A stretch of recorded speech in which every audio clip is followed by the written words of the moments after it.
नाज़रीन, drama serial अदावत में असजद के चेहरे पर हवाइयाँ उड़ रही थी। अम्मी और बेबी ने मुझसे किस बात का बदला लिया है? कौन सी कमी रह गई थी मेरे प्यार में? मेरी और अंबर की आखिर कौन सी ऐसी गलती थी जो हमें जुदा करके इतना दुख दिया? अम्मी और बेबी जानती थी कि मैं अंबर के बगैर नहीं रह सकता। उसे अपनी जान से भी ज़्यादा मोहब्बत करता था।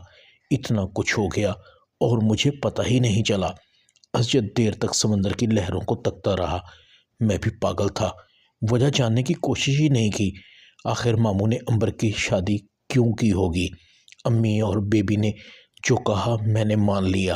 दूसरी तरफ मारिया रेहान को बताती है कि अरीबा ने शर्त रखी है कि अम्मी तुम्हारे साथ नहीं रहेगी बल्कि नकू खाला के साथ रहेगी, और अब जब तक अम्मी नकू खाला के पास रहने के लिए चली नहीं जाती, अरीबा नहीं आएगी। रेहान को बहुत गुस्सा आता है।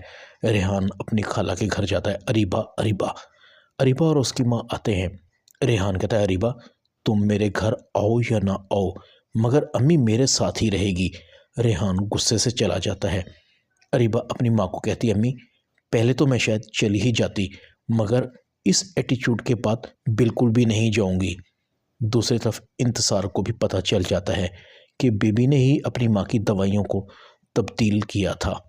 इंतसार कहता है, तुम किसी के साथ मुखलिस हो के नहीं, तुम्हें दवाइयाँ तब्दील करते हुए ज़रा भी शर्म नहीं आई, अपनी माँ का भी ख्याल नहीं आया। अगर तुम्हारी अम्मी और असजद को पता लग गया तो तुम जानती हो कि तुम्हारे साथ क्या होगा। बेबी असजद को भड़काने लगती है।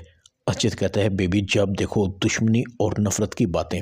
दुनिया में ऐसा भी कोई है जो तुम्हारे म्यार पर पूरा उतरे?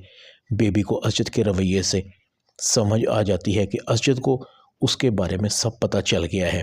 बेबी फ़ौरन अंबर के पास जाती है और उससे सॉरी करती है। अंबर कहती, आप लोगों ने जो किया उसका अज़ाला अब सारी उम्र नहीं हो सकता। बेहतर है कि तुम चली जाओ। ड्रामा अदावत में इतना ही।